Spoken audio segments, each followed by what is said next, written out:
आप देख रहे हैं नेशन रिपब्लिक न्यूज। लघु कथा लेखन में अपना पैर जमा रहे कथाकार अमरेंद्र कुमार की प्रथम लघु कथा संग्रह कोरोना काल जयी लघु कहानियां कथा मात्र नहीं, कोरोना काल का एक संक्षिप्त किंतु जीवंत इतिहास भी है। सभी कथाएं सत्य घटनाओं पर आधारित होने के कारण और अभिव्यक्ति की दृष्टि से यह विश्व की इस सबसे बड़ी भयानक महामारी की रपट भी प्रस्तुत करती चलती है। इन कहानियों से आने वाली पीढ़ियां इस भयानक त्रासदी को सरलता से समझ पाएगी।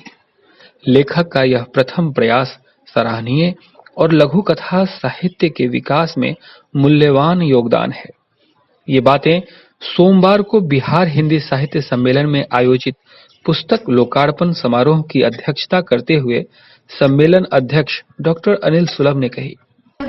यशस्वी अध्यक्ष बिहार हिंदी साहित्य सम्मेलन के डॉक्टर अनिल सुलभ जी।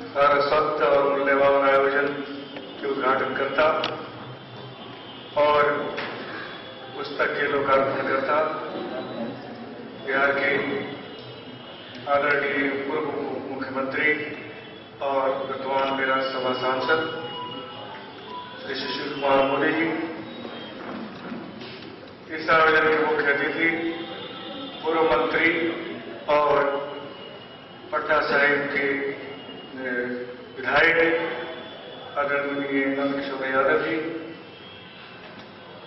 सम्मेलन के सम्मानित उपाध्यक्ष डॉक्टर शंकर प्रसाद जी, कुमार अनुपम जी, गगन प्रसाद जी मिश्र जी। पुस्तक के सम्मानित लेखक श्री अमरेंद्र कुमार जी।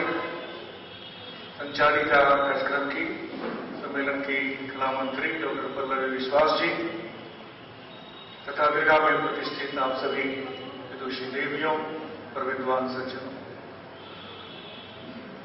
हमारे लिए आज दो प्रकार का गौरव का क्षण है।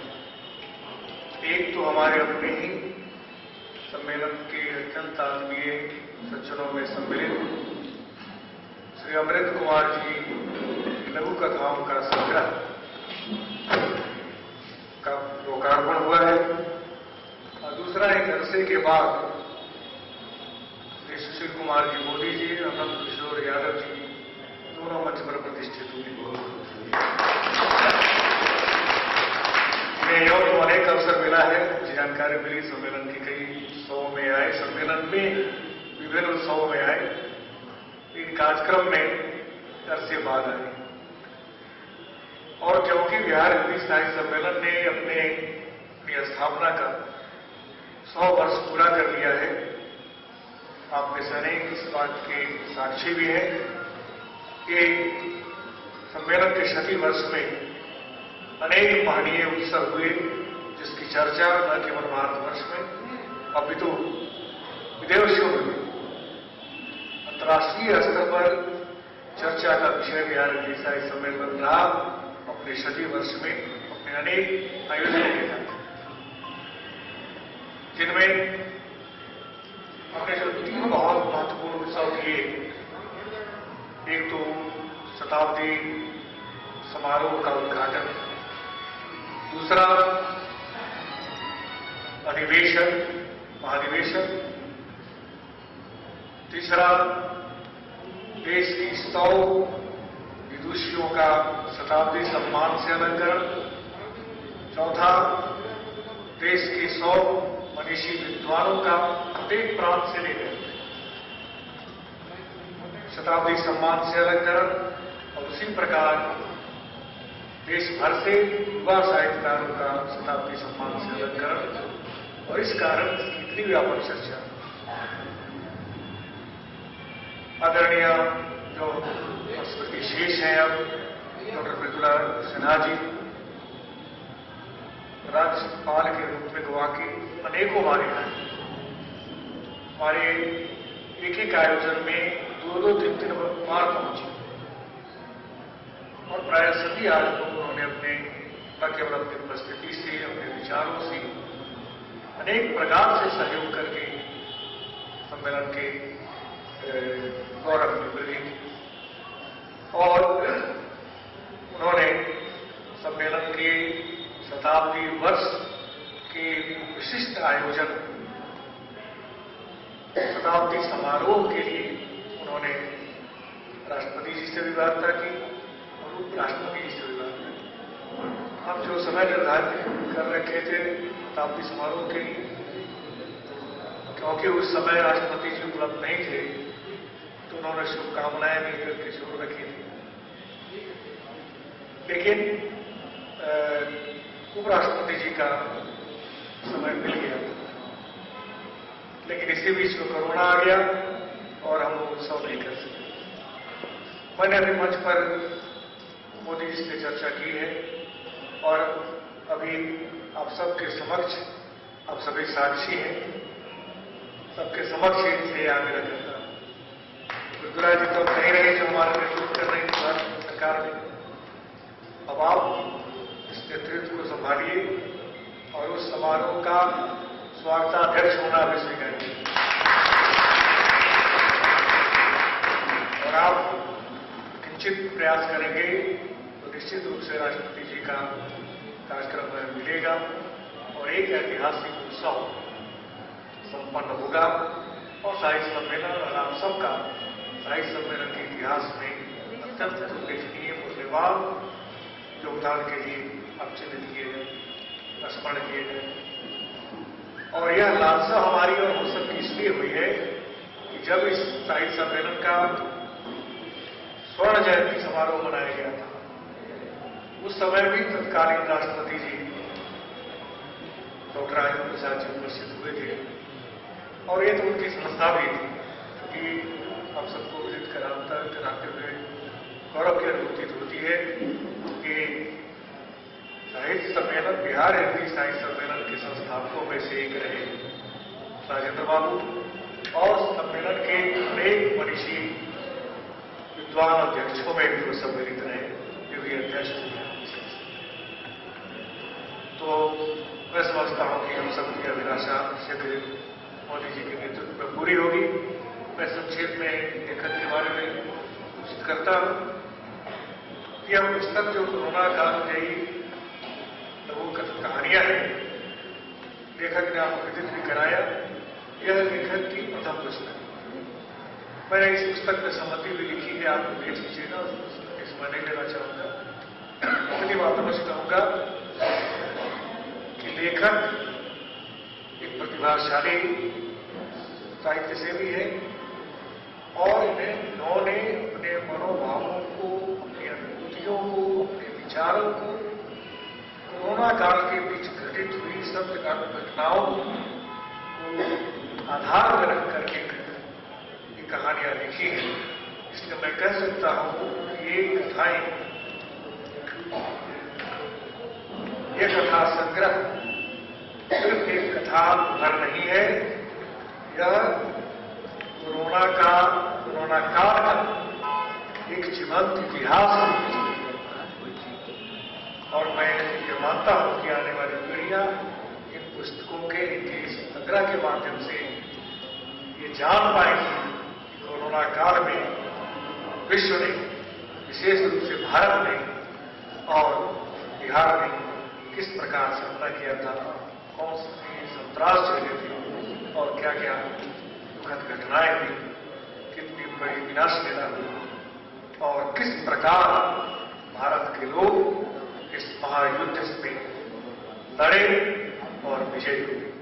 मैं इन्हीं शब्दों के साथ लेखक को बहुत याद से बधाई देता हूं। आशा करता हूं कि ये पुस्तकें और व्यापक रूप से स्वीकार की जाएगी, इन्हें अपनी साधना को बढ़ानी होगी और जैसे जैसे इनकी साहित्यिक साधना बढ़ेगी, इनकी लेखनी में परिष्कार होगा और अच्छी रचनाएं, कहानियां, कथाएं, उपन्यास और संभवतः कविता भी हमें पढ़ने को मिले।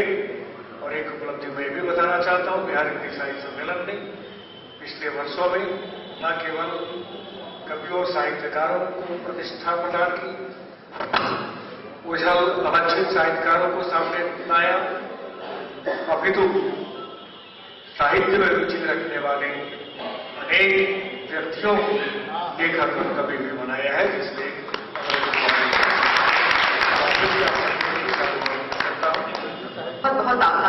अध्यक्ष महोदय, इस अवसर पर पुस्तक का लोकार्पण करते हुए बिहार के पूर्व उप मुख्यमंत्री सुशील कुमार मोदी ने कहा कि जिस प्रकार देश के विश्वविद्यालयों से हिंदी एवं अन्य भाषाओं में विद्यार्थियों की संख्या घट रही है, उससे यह चिंता होती है कि नई पीढ़ी भाषा और साहित्य से कैसे जुड़ेगी।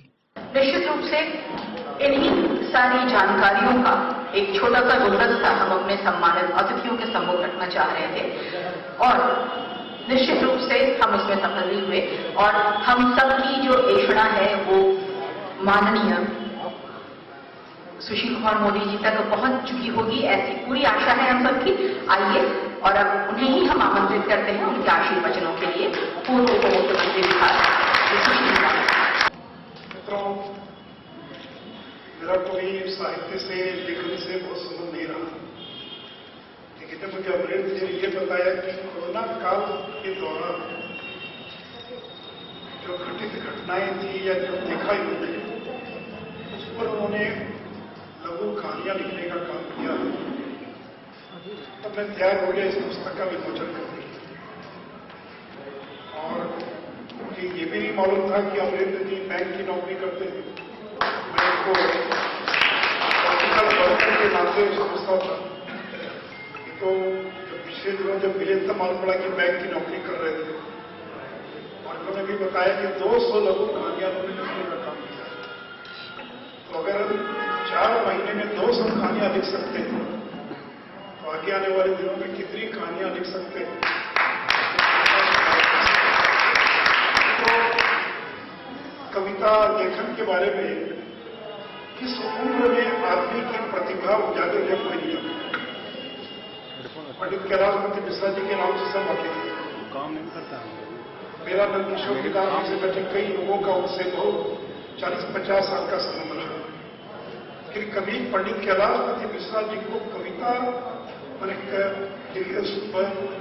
पाठ करते हुए, काव्य पाठ करते हुए या लिखते हुए हम लोगों को पता नहीं था।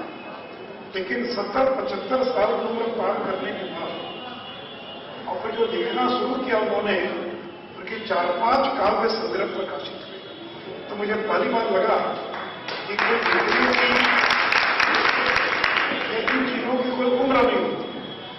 बीज होता है वो प्रस्फुटित कब हो जाए ये कोई नहीं जानता। मैं पूरी पुस्तक को नहीं पढ़ पाया, लेकिन मेरी 4-5 कहानियां मैंने खुद पढ़ी है और मैं अमरेंद्र जी को शुभकामना देता हूँ और बधाई देता हूँ। बहुत बढ़िया लिख रहे हैं। इसलिए जो आसपास की जो घटनाएं हैं उस पर लिखना भी आसान है और उसको अपने तरीके से विश्लेषण कर आप जरूर लिखिए और आगे भी आपकी कलम रुकनी नहीं चाहिए। आपकी कलम इसी प्रकार जो है और चलती रहनी चाहिए।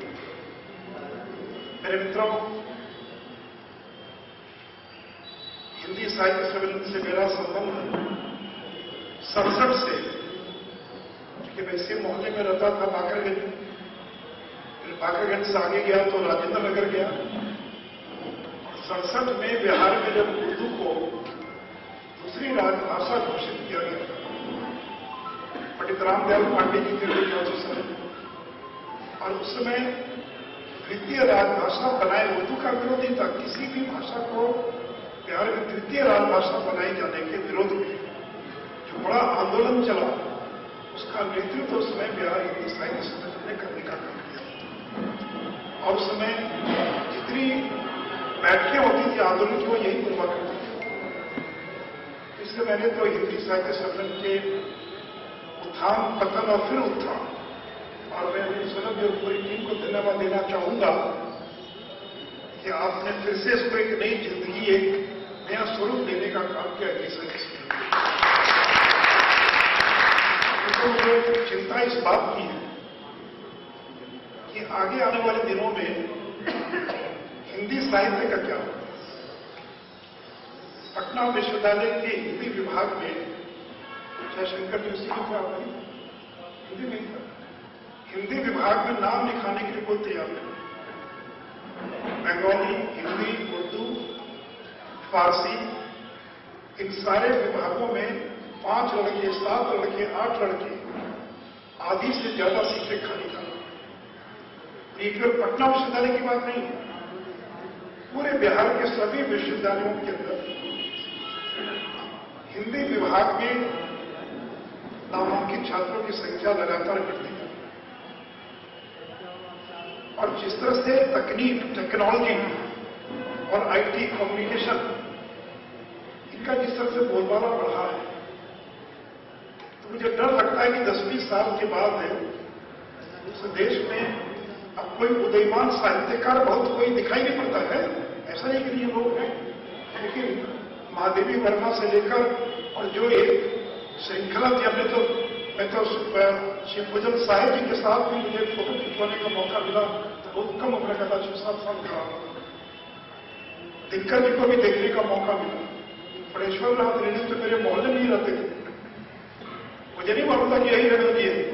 दिनकर गोलंबर पर शाम को जो पान की दुकान थी, वहीं पर चूंकि लंबे लंबे बाल देता कौन आदमी जो औरत जैसे बाल रखता है और रोज शाम को दिखाई पड़ता है, वो उम्र हम लोग 7वें 8वें में थे, ये पता भी नहीं था कि साहित्य क्या होता है।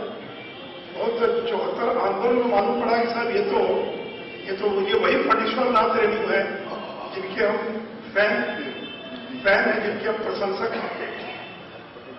तो कहने का मतलब है कि दिनकर, रेणु, शिव पूजन सहाय, आरसी मैंने आरसी बाबू को भी, उनके घर पर भी मुझे दर्जनों बार जाने का मौका मिला। मुझे डर लगता है अनुपम जी और सुलभ जी, और केवल बिहार की बात नहीं है, ये केवल कोई एक राज्य का मतलब नहीं है, क्योंकि टेक्नोलॉजी जिस तरह से तकनीक का विकास हो रहा है, इसमें कहीं ये सारी विधाएं जो है, और ये कहीं लुप्त तो नहीं हो सकती, इतनी ताकत है कि कभी लुप्त नहीं हो सकती है, लेकिन ये अभियान कहीं शिथिल न हो।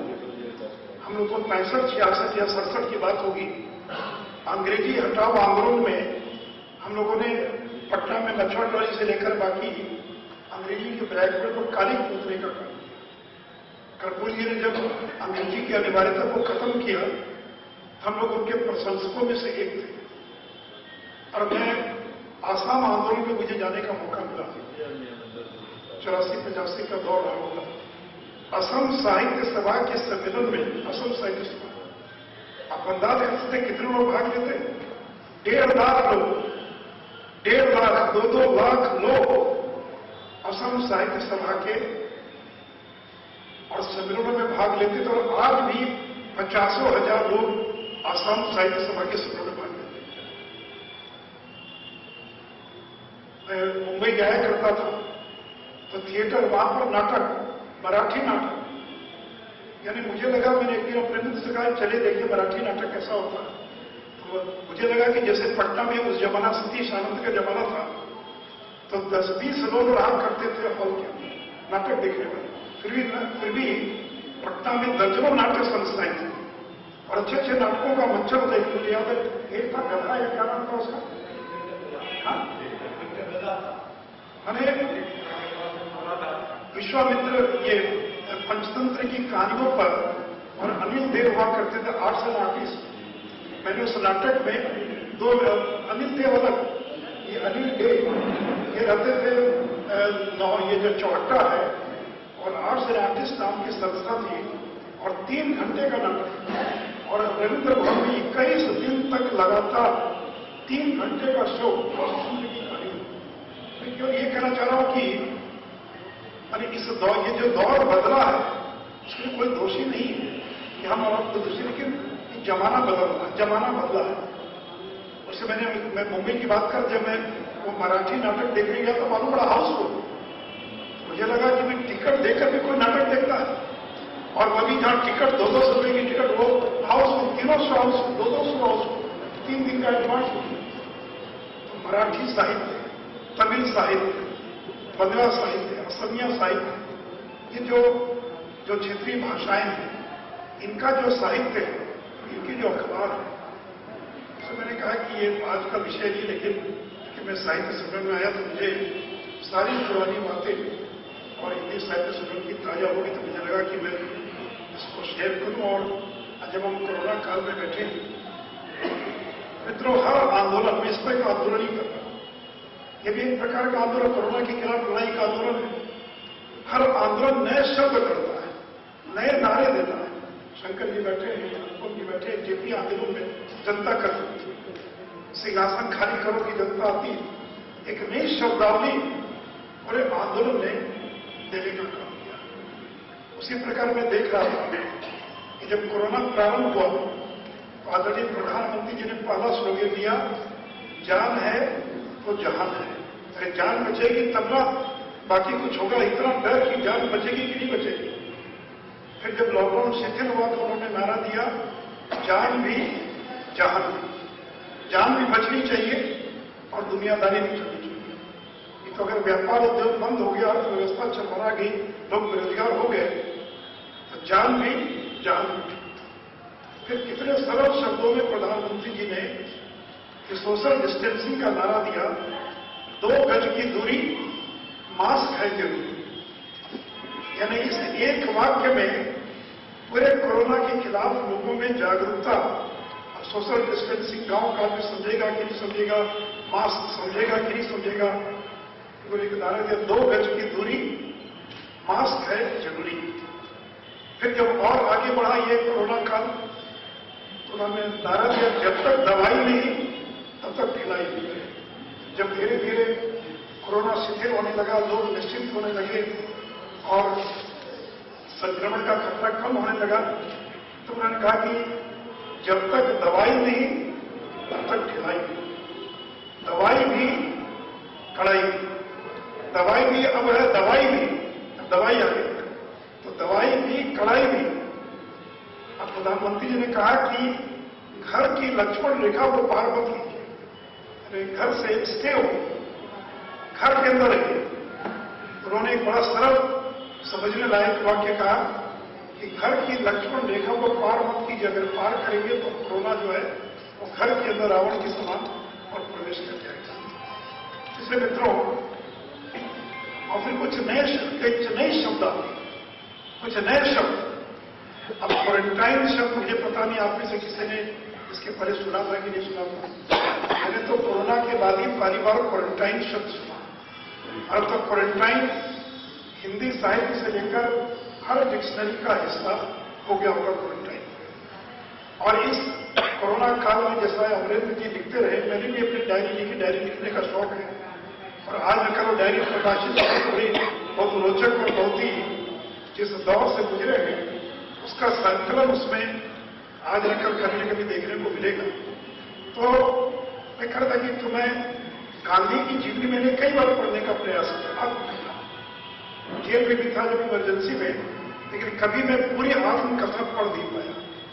इस बार मैंने ठाना कि मैं गांधी की आत्मकथा को पूरा पढ़ूंगा और मैंने पूरी आत्मकथा पढ़ी तो मुझे बड़ा आश्चर्य लगा कि जब गांधी दक्षिण अफ्रीका दूसरी बार गए तो उनके जहाज को 14 दिन के लिए क्वारंटाइन में रखा।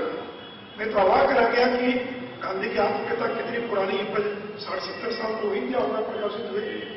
तो यानी गांधी 1900 वो बात 1900 पता नहीं 90 वगैरह या 1904 में जब की बात नहीं होगी।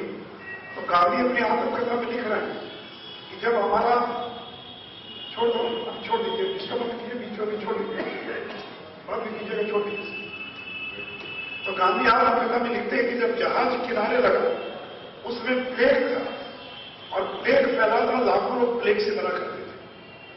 तब गांधी लिखते हैं कि जब हवा मेरा जहाज पानी का किनारे लगने लगा तो जहाज को कुछ दूरी पर रोक दिया गया और पूरे जहाज में लोगों को, जहाज को कुछ दिनों के लिए क्वारंटाइन में रखा।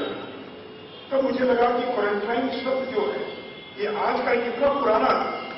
अब तो मैंने एक लेख लिखा जो प्रभात खबर में छपा, इस दौरान थोड़ा बहुत मैंने भी लेखन का काम किया। मेरा एक लेख छपा गांधी पर, प्रभात खबर ने छापा, और एक लेख मेरा मैंने छापा कि कैसे गांधी ने आज जो आरक्षण की व्यवस्था है अनुसूचित जाति जनजाति के लिए, वो गांधी की देन है। और जो पूरा समझौता हुआ था उसको पूरा पढ़ने का मुझे उस दौरान मौका मिला। तो मैं केवल ये कह रहा था कि नए शब्द, हर आंदोलन नए शब्द को गढ़ता है, नए शब्द समाज को दे जाता है। सोशल डिस्टेंस, कोई नहीं जानता था सोशल डिस्टेंस, क्वारंटाइन, मास्क। मैं पर्यावरण एवं वन विभाग का मंत्री था तो पटना की वायु गुणवत्ता का जाड़े के दिनों में जब खराब होती देखते कुछ लोग मास्क लगा के होते। और प्रारंभ में हम लोगों को यही बताया गया WHO के द्वारा कि मास्क लगाना आवश्यक नहीं है। तो विधानसभा में हम लोग का भाषण है कि मास्क का इस्तेमाल मत कीजिए, केवल जो डॉक्टर्स हैं, पैरामेडिक हैं, उन्हीं लोगों का मास्क का इस्तेमाल करें। लेकिन बाद में WHO का कहना है कि हर एक व्यक्ति को मास्क का इस्तेमाल करना है। अब तो जैसे रुमाल, जैसे कलम आदमी के पोशाक का हिस्सा है, वैसे ही अब मास्क जो है लोगों के पोशाक का हिस्सा हो गया। तरह तरह के मास्क लोग पहनते हैं, रंग बिरंगे मास्क, साड़ी और फुल पैंट के कलर के अनुसार मास्क। ये मास्क जो था, ये गांव का गरीब आदमी भी मास्क को जानने लगा। वर्क फ्रॉम होम, इसके पहले वर्क फ्रॉम होम क्या होता है ये कि नहीं लोग जानते थे। लेकिन अब तो लाखों लोग इस देश में और दुनिया में करोड़ लोग होंगे जो पिछले 8 महीने से दफ्तर गए नहीं, और शायद उनको पूरी जिंदगी दफ्तर जाना भी ना पड़े, वो घर ही बैठे सारा काम करेंगे। वर्क फ्रॉम होम एक नया नॉर्मल वर्क फ्रॉम होम। अब जो फिल्मों की शूटिंग बंद हो गई, नई सीरियल्स बनने बंद हो गए, तो नेटफ्लिक्स आ गया। नेटफ्लिक्स तो पहले भी था, लेकिन OTT का नया प्लेटफॉर्म आ गया। मुझे लगता है ये टीवी नहीं होता, और अगर ये OTT का प्लेटफॉर्म नहीं होता फिर लोग 6 महीना कैसे बंद रहते घरों में, और अगर वो टीवी पर और नेटफ्लिक्स की जब फिल्म देखने का मौका नहीं मिलता तो लोग मुझे लगता है कि हमारे विद्रोह करके लोग सड़कों पर निकल जाते। उनको नेटफ्लिक्स ने और बाकी ने लोगों को घरों में और बांध कर रखा। फिर कॉन्टैक्ट ट्रेसिंग, इस बीमारी के लिए कॉन्टैक्ट ट्रेसिंग, किसके माध्यम से किसको ये संक्रमण हुआ है। कोमॉर्बिडिटी, यानी जो लोग संक्रमित हो गए, कोमॉर्बिडिटी शब्द ये कोई नया शब्द नहीं, लेकिन प्रचलित हुआ इस कोरोना का।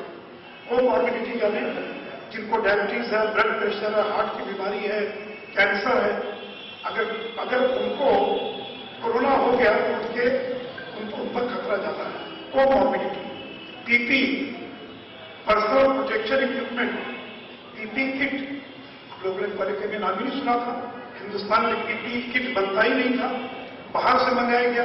और आज ये हालत है कि PP किट जो है, भारत जो है विदेशों के अंदर निर्यात करने का काम कर रहा है। वेंटिलेटर अस्पताल में 2-4 हुआ करते हैं, अब वेंटिलेटर हर आदमी जानता है। फलाना आदमी वेंटिलेटर पर, डॉक्टर उस्मान खान वेंटिलेटर पर थे, फलाने थे वेंटिलेटर पर। और मैं तो लगातार माननीय मुख्यमंत्री जी के साथ हर हफ्ता रिव्यू करता रहा कोरोना काल में। एक दौर में हम लोगों को लगता था कि ये WHO वाले बिना मतलब के और हम लोग से किट खरीदा है, सारे के सारे वेंटिलेटर तो खाली पड़े हुए, कोई मरीज ही नहीं है। और जुलाई में ऐसा दौर आया कि अस्पताल में इतने बैठने की जगह नहीं थी, सारे के सारे वेंटिलेटर्स जो हैं वो फुल हो गए। जूम, वीडियो कॉन्फ्रेंसिंग, थोड़ा बहुत वीडियो कॉन्फ्रेंसिंग होता है सरकारी दफ्तरों में, लेकिन ऐसा जूम का दौर आया कि हर आदमी जो एक दूसरे से और वीडियो कॉन्फ्रेंसिंग के द्वारा बात कर रहा है। अब तो जूम एक सामान्य चीज हो गई है। सैनिटाइजर, हम लोग कभी सैनिटाइजर का, मेरे को मित्र है पॉलिटिकल, वो पहले से अपने पॉकेट में और एक सैनिटाइजर की बोतल रखते थे। मुझे लगता पागल आदमी है क्या ये, मैंने कोरोना काल के पहले की बात, मुझे लगा यार इतना क्या है कि तुम पॉकेट में रखते हो, और दिन में 4 बार 5 बार जो है वो निकाल कर अपने हाथ को धोया करता था या अपने लगाया करता था। और अब तो सैनिटाइजर, यहीं बैठे बहुत सारे लोगों के पॉकेट में सैनिटाइजर मिल जाएगा। नहीं तो हर जगह आप प्रवेश कीजिए तो सैनिटाइजर है। एंटीबॉडी टेस्ट, कंटेनमेंट जोन, ये सारे वो शब्द हैं जो शब्द 9 महीना पहले जिसको कोई नहीं जानता था, और जिन शब्दों को और कोरोना ने पैदा कर दिया, कोरोना ने प्रचलित कर दिया। Antibody test, rapid antigen test, PCR test, migrant labour, प्रवासी मजदूर, ये तो आज के नहीं है, मॉर्सिस लोग हैं, लेकिन माइग्रेंट लेबर एक मुद्दा बन गया। ये सिम्टोमेटिक, यानी कोई सिम्टम नहीं है लेकिन वो कोरोना पॉजिटिव हो गए, तो आपको क्या आप पॉजिटिव हो गए, सिम्टम क्या है? मैं तो ये सिम्टोमेटिक है। मैंने केवल टेलीमेडिसिन, हम लोग 10 साल से टेलीमेडिसिन का प्रयास कर रहे हैं। अब टेलीमेडिसिन जो है ये इस्टेब्लिश हो गया, और अब तो लाखों की संख्या में लोग टेली मेडिसिन का इस्तेमाल कर रहे हैं। उसी प्रकार हर चीज ऑनलाइन, घर की दवा चाहिए, किताब चाहिए, पहले था अमेजोन था, फ्लिपकार्ट था, लेकिन बड़े शहरों में होगा, लेकिन पटना जैसे शहर में अगर ग्रोसरी का सामान चाहिए, अब हर मोहल्ले में एक दुकान खुले जो ऑनलाइन डिलीवरी करता है। हर चीज ऑनलाइन, एजुकेशन ऑनलाइन, घर के सामान की डिलीवरी ऑनलाइन। अब मित्रों, ये जो नए नए शब्द जो है इस कोरोना ने जो पैदा किया है, और अंत मित्रों जब मैं गांधी की जीवनी पढ़ा तो मुझे पहली बार मालूम था कि जो स्पेनिश फ्लू फैला था 1917-18 जो भी काल 18 वर्ष, जिसमें कहते हैं कि भारत में 1.5 करोड़ से ज्यादा लोग मरे। मुझे अभी भी उस आंकड़े पर भरोसा नहीं होता है, लेकिन सारी किताबें कहती हैं कि 1.5 करोड़ से ज्यादा लोग मरे। सूर्यकांत त्रिपाठी निराला जो हिंदी साहित्य के बहुत बड़े उनकी पत्नी मर गई स्पेनिश फ्लू के, उनके परिवार के 4-4, 5-5 लोग मर गए। और सूर्यकांत त्रिपाठी निराला की कहीं एक जगह में ड्यूरी देख रहा था कि वो इलाहाबाद में कहीं पर थे, गंगा किनारे बैठे और कहें कि इतनी लाशें जा रही हैं कि गंगा का प्रवाह जो है और वो रुक गया। और यहां शायद बैठे लोगों को नहीं मालूम होगा कि गांधी के भी घर में स्पेनिश फ्लू में हादसा हुआ। गांधी के बड़े बेटे हरिलाल और हरिलाल की बेटी और हरिलाल की पत्नी स्पेनिश फ्लू में दोनों के दोनों लोग मृत्यु के ग्रास में चले गए। और एक कोई बच्ची बच गई या लड़का बच गया तो गांधी ने अपने आश्रम में लाकर और उसका पालन पोषण करने का काम। फिर मित्रों, हम लोग एक ऐसी विभीषिका से गुजरे कि दुनिया 2 भाग में बढ़ गई। जैसे कहते हैं बिफोर क्राइस्ट और आफ्टर क्राइस्ट। जो 2021 चल रहा है, इसका मतलब क्या है कि 2021 साल पहले ईसा मसीह पैदा हुए या उनकी मृत्यु जो भी रहा होगा, तो ईस्वी संवत जो कहते हैं बिफोर क्राइस्ट, 2021 के पहले इतिहास के लोग जानते हैं बीसी लिखा है। बीसी का मतलब क्या? Before Christ. और एडी है ना डोमिनी, एसी यानी आफ्टर क्राइस्ट। तो ईसा मसीह का पैदा होना, उसके पहले की दुनिया, उसके बाद की दुनिया। उसी प्रकार पेंडेमिक के पहले की दुनिया और पेंडेमिक के बाद की दुनिया। हर व्यक्ति जो इस पीढ़ी का यहाँ बैठा हुआ है वो जिंदगी भर याद रखेगा, आने वाले लोग 100-200 साल तक याद रखेंगे कि कोरोना काल के पहले की दुनिया कैसी थी और कोरोना ने कैसे दुनिया को बदल दिया। और अंतिम मित्रों, मुझे खुशी है कि कोरोना का टीका आ गया। ये भी आपको मालूम होना चाहिए कि दुनिया में जितनी भी वायरल बीमारियां हैं उनका टीका तैयार करने में 5 साल, 10 साल, 20-20 साल लगा, तब जाकर टीका तैयार हुआ। लेकिन विज्ञान इतनी प्रगति कर ली कि 1 साल के अंदर कोरोना का टीका और लोगों ने तैयार कर दिया है। और मैं लोगों से यही अपील करूंगा, कोई भ्रम पैदा न करे, कोई अविश्वास पैदा न करे। कोरोना टीका में कोई राजनीति नहीं होनी चाहिए और जिनको लगाने की जो प्राथमिकता तय की गई वो टीका लोग लगवाएं, क्योंकि इसके अलावा दूसरा कोई उपाय नहीं है। और देखिए, आज भी डर कम नहीं हुआ है। मैं कल 2 घरों में गया राजेंद्र नगर में, जहां कोरोना से लोगों की मौत हो गई। मैं कल का मैं गवाह हूं। और आप रोज अखबार में देखते होंगे एम्स पटना में रोज 4-5 लोग आज भी और कोरोना से मौत। तो ये मत समझिए कि टीका आ गया तो अब कोई सावधानी की जरूरत नहीं है। आपको टीका कब लगेगा ये पता नहीं है। दूसरा, तो उस टीके की एफिकेसी कितने दिन है, यानी उसका जो असर है टीके का वो 2 महीना कि 4 महीना, ये किसी को पता नहीं है, ये वैज्ञानिकों को भी नहीं पता है। इसलिए सावधानी हटनी नहीं चाहिए। जब तक नए वेव्स का आ रहा, वेरिएंट आ रहा, इसलिए मैं आपके माध्यम से बिहार के लोगों से अपील करूंगा कि दवाई भी, यानी क्या उन्होंने कहा, दवाई भी और कड़ाई भी। और कम से कम हम और आप लोग पढ़े लिखे लोग हैं तो जरूर जब भी घर से बाहर निकले मास्क जरूर लगाकर निकले। कम से कम इतना एक अगर सावधानी रखेंगे, मुझे लगता है कि काफी हद तक हम उसका मुकाबला कर पाएंगे। तो मित्रों, मुझे मौका मिल गया बोलने का। पॉलिटिकल आदमी ये सारा विषय तो भी और बोल नहीं पाते हैं पॉलिटिकल। मेरा अच्छा मौका है तो मैं जितना मैं जानता हूं मैं सब को ओढ़े दूं यहाँ पर। और यहाँ पर ऐसे दर्शक आए जो जाने वाले नहीं हैं, जो यहाँ पर अंतिम समय तक बैठ कर सुनने वाले लोग हैं।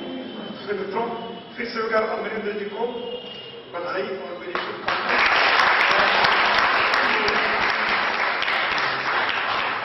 जी ने जिस बात का जिक्र किया है, क्योंकि अब तक राष्ट्रपति प्रधानमंत्री साधारणतः किसी कार्यक्रम में शरीक नहीं हो रहे, जो भी शरीक होते वो ऑनलाइन ही माध्यम से और शरीक होते। इसलिए जब भी मैं प्रयास करूंगा कि कुछ हो सके, इन शब्दों के साथ फिर से एक बार अमरिंदर जी को जितनी सारी शब्दावलियां गढ़ी गई, उन सबका इतना सुंदर और इतना चमत्कारपूर्ण, जिसे हम क्विक रिस्पॉन्स कह सकते हैं, इस रूप में जो शब्दों की पूरी फहरिस्त है हमारे माननीय मुख्य अतिथि महोदय ने यहाँ पर रखा, वो निश्चित रूप से हम सबके लिए एकदम चमत्कृत करने वाला था। आपने कहा कि आप कभी साहित्य से लिखने पढ़ने में आप अलग से जुड़े नहीं रहे, कौन कहता है? ऐसी बहुत सारी चीजें हैं। मुझे तो ऐसा लगता है कि जितने सारे शब्द हैं, इन सब के माध्यम से आपके अंदर का लेखक भी कहीं न कहीं जरूर प्रस्फुटन के लिए अपेक्षा में है, प्रतीक्षा में है, और हम सबको भी प्रतीक्षा उसकी बराबर रहेगी कि हम जल्द से जल्द आपको भी उस रूप में देखें। और इसके साथ ही मुझे लगता है यहाँ यह भी स्वीकार करने की जरूरत है कि इस दुष्काल के बाद हम सब जो परस्पर एक दूसरे के साथ यहाँ इकट्ठा बैठे हैं, यह बहुत बड़ी सीख है हम सबके लिए कि हम अगर अपना ख्याल रखें तो हम उससे दूसरों का भी बेहतर ख्याल रख सकते हैं। हमारा मास्क दूसरों को भी परेशानी से बचाता है। ये बहुत बड़ी बात बताई आपने, बहुत बहुत धन्यवाद आपका। मुख्य अतिथि और विधायक नंद किशोर यादव ने लेखक के प्रति शुभकामनाएं देते हुए कहा कि लेखक से उनका परिचय बहुत पुराना है। कार्यक्रम को आगे बढ़ाते हुए मैं बड़े ही आदर के साथ आमंत्रित कर रही हूँ आज के विशिष्ट अतिथि श्री नंद किशोर यादव जी को उनके संबोधन के लिए। कोरोना एक विश्वव्यापी प्रकरण है, पूरी दुनिया जिससे प्रभावित रही और पूरी दुनिया ने इसको झेला है, होगा भी। और वो ऐसा कालखंड है, मैं था जानू के नहीं बोल रहा हूं क्योंकि है, वो ऐसा कालखंड है कि वो समस्त लोगों को इसने प्रभावित किया है, चाहे वो ऊंची अटालिकाओं में रहने वाले लोग हों, मध्यम वर्गीय परिवार हो, झोपड़ियों में रहने वाले लोग हों, मजदूरी करने वाले लोग हों, जीवन के सभी क्षेत्रों में इसने एक व्यापक प्रभाव डाला है। और वो महसूस हम सबने किया, और महसूस करने के बाद भी उसको लिपिबद्ध किया जाए, ये सोच अमरिंदर जी के मन में आई है। ये मेरे लिए बड़ी प्रसन्नता की बात है। मैं जानता नहीं था अमरिंदर जी आप लेकर, मेरी दोस्ती बहुत पुरानी है, 40-50 साल हो गए, लेकिन लिख भी सकते हैं। मैं बोल तो सकता हूं, लेकिन मैं लिख नहीं सकता, मुझे लिखने की आदत नहीं है।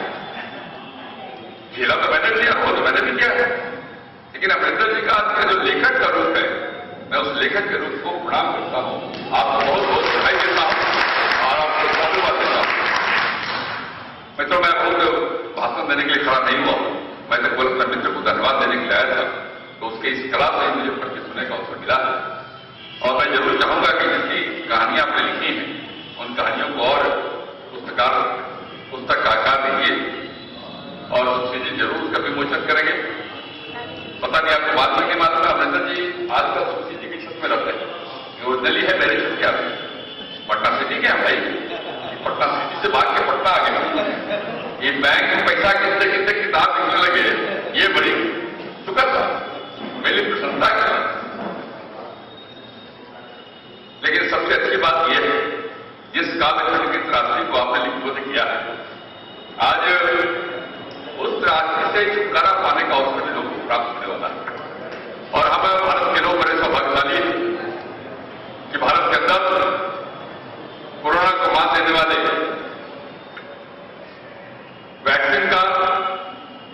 वैक्सीन आ गया है, और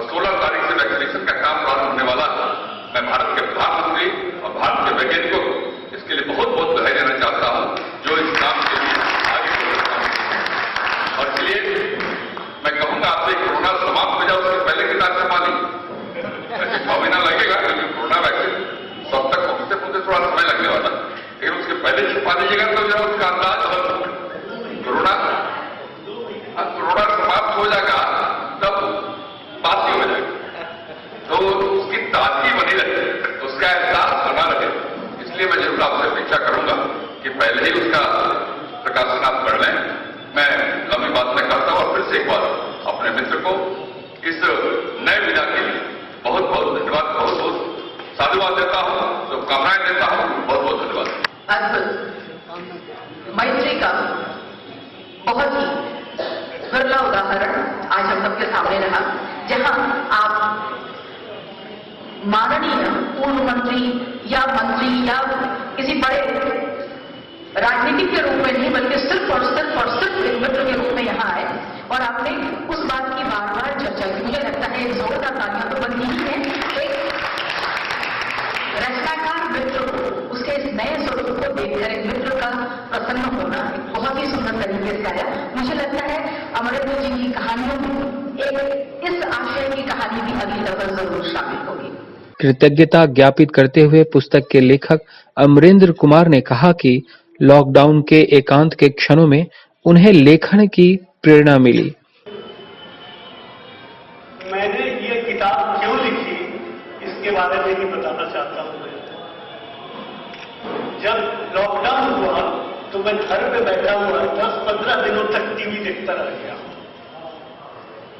तो मेरे बच्चों ने मुझे प्रेरित किया कि आप समय बर्बाद कर रहे हैं, कुछ कीजिए। अच्छा, इस दरमियान मैं क्या करता था कि फोन से कभी यहां बात करता था, कभी वहां बात करता था कि तुम्हारे क्या सिचुएशन है, तुम्हारा क्या सिचुएशन है। तो ये सब बातें मेरे दिमाग में आ रही थी और लगता था कि कहीं इसको लिपिबद्ध करूं मैं। और जब बच्चों ने प्रेरित किया तो मैंने लिखना शुरू कर दिया और एक दो रचनाओं को जब फेसबुक पे डाला तो बहुत अच्छा रिस्पॉन्स मिला मुझे। और तब से 15 मई से अब मतलब 3 महीने के दरमियान 200 कहानियां मैंने निपटा ली। और इन कहानियों में क्या है, इन कहानियों में यह है कि एक मोहल्ले का बनिया का दुकान अगर है तो उसकी उस वक्त की स्थिति क्या है और लोगों की स्थिति क्या है, लोग कितना निर्भर हैं और हम कितना उस पर निर्भर हैं। दूसरा, जो गांव में था तो वहां पे लोगों को जाते आते देखता था तो लुक छिप के 1-2 मजदूर से मैंने मिलकर उससे फोन नंबर ले लिया। जब वो घर पहुंच गया तो उससे फोन पर फिर बात किया। उसने जो तकलीफें बयान की और अपना अनुभव बताया उसको मैंने लिपिबद्ध किया।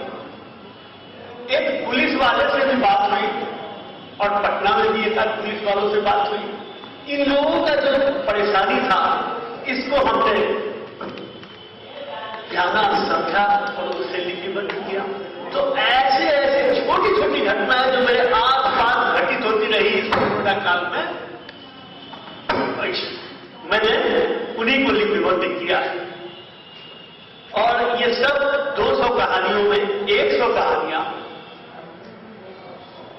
कहानियों के आसपास ये कोरोना काल जयी लघु कथाओं के रूप में पहली पुस्तक हमारी आ गई है।